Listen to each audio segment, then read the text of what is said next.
everyone. I just got done watching the season premiere of Dexter. This is the final season of Dexter, and let's see how they did. So the first scene, we see Dexter and Harrison flying a kite, and we get this montage of how awesome Dexter's life has been. He's been coaching Harrison's little league team. He's been dating. One of my favorite scenes of this whole thing is when the girl that he's dating, when they're about to have sex, and she's taking her shirt off. You see the flower that Hannah McKay gave Dexter in the last season, just the last petal fall down, and I screamed. I was like, metaphor! But after that, we see the last scene after that. It's LaGuardia's funeral. Out next to this park, which I think was a little bit strange, but anyways, the funeral is happening, and unannounced to everyone else, Deb didn't attend the actual funeral. And then we see what's happening to Deb, and Deb is, from what we see from this first scene, and she's, the scene opens up with her doing cocaine, and then she's doing all these sorts of drugs, and then she's with this mysterious guy that we don't even know who it is. And we kind of get this drug dealer, feel from this guy. Like, she's kind of like the drug addict girlfriend. I kind of got that cliche from that scene. And we figure out what's happening with Deb earlier on in the episode. And while that's happening, we see that Dexter's trying to, communicate with Deb. Try to talk about what happened with Glorita and, figure out what they're going to do next, because they did experience, that traumatic event at the end of season 7, but they haven't talked in what Dexter says was 2 months, which I find was very interesting. There seems to be a bit of a time gap between the last season and now. But while Dexter's trying to get back with Deb, he still has his forensic job on the side. So Miami Metro has to deal with a new case, which is a pretty interesting, crime scene that they showed in this.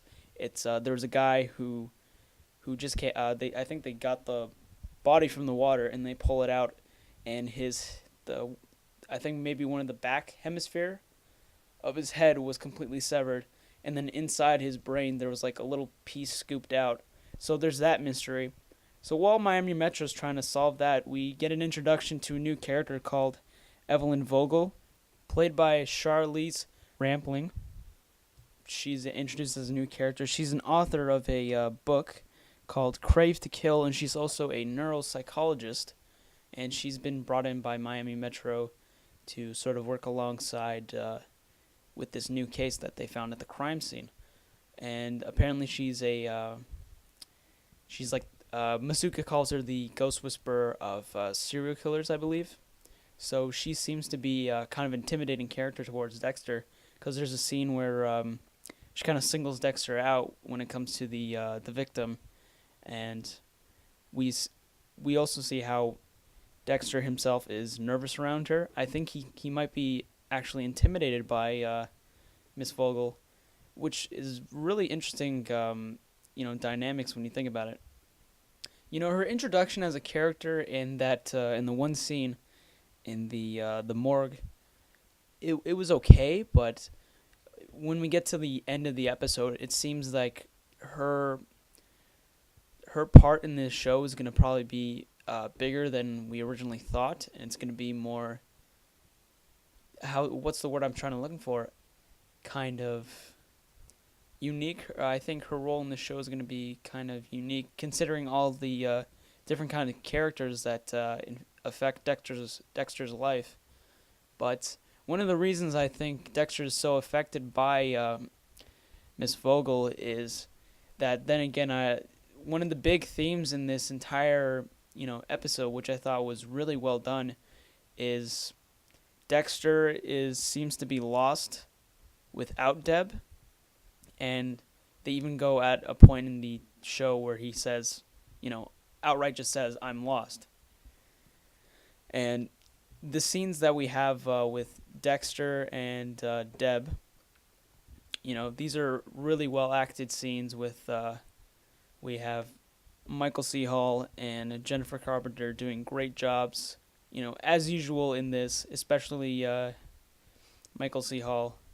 Just really the thing that's really unique about this episode is since Dexter as a character is in this state of being lost without his sister, we see that he's emotionally losing control. There's a couple of sequences in the actual episode itself that I thought were really well executed.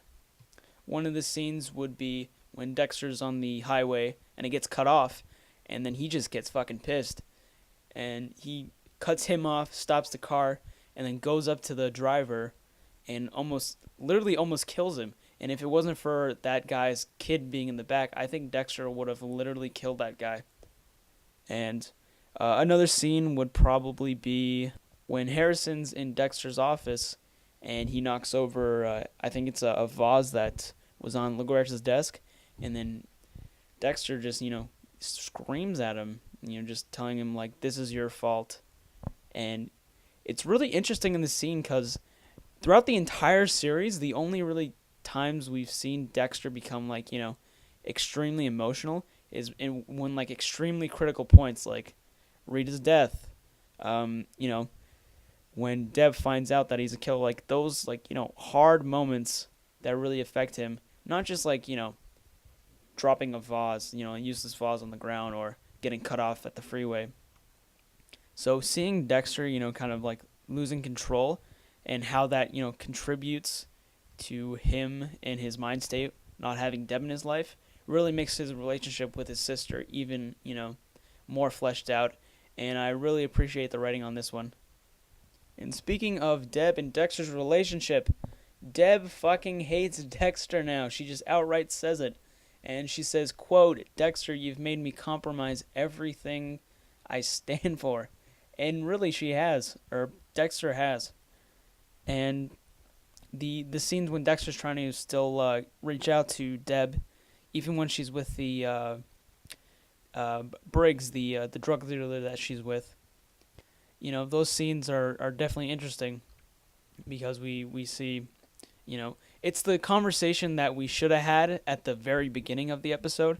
Some people might say, hey, why didn't they just do the season 8 premiere like they did the season 7 premiere, where it's literally after the events happened. So they could have went one way where it would have been like LaGuerta just died, and then literally seconds after that just happened, we cut to the season 8 premiere, and then the conversation that leads forward.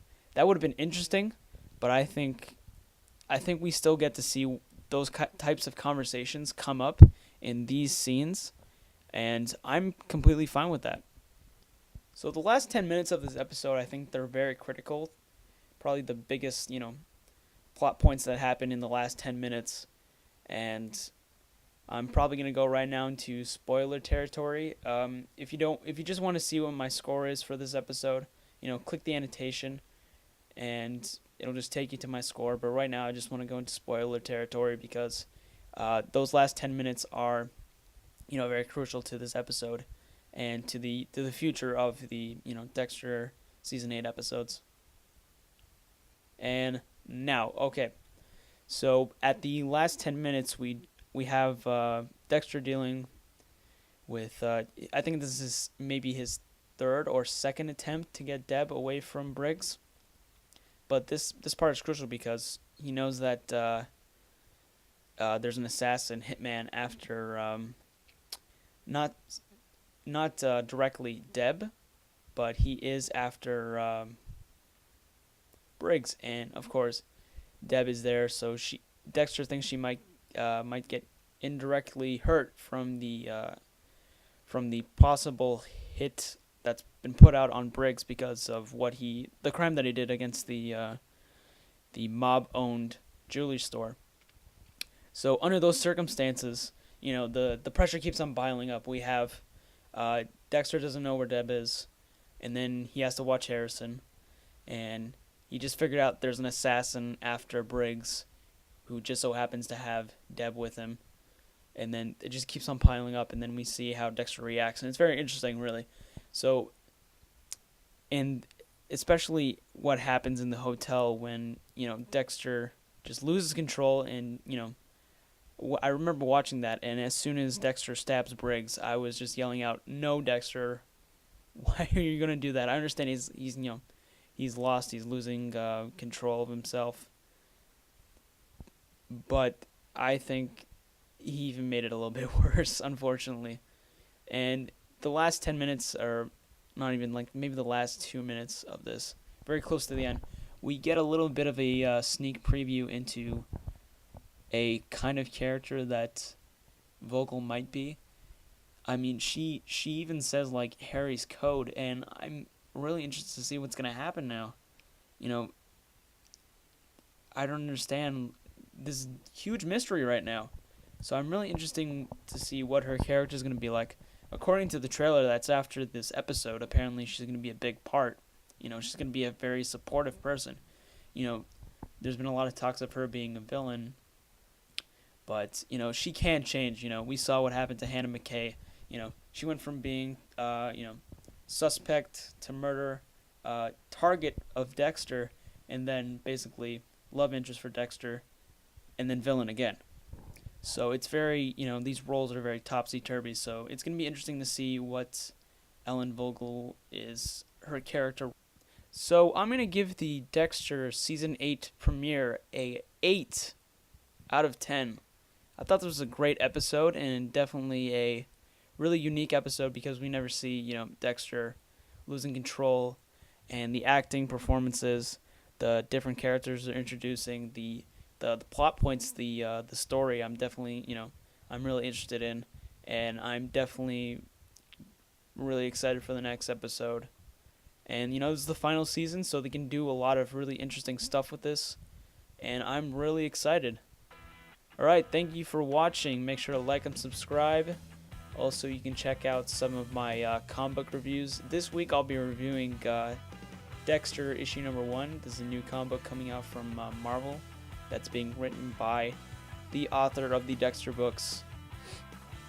And I guess that's it. Thank you for watching my video, and I'll see you in the next video.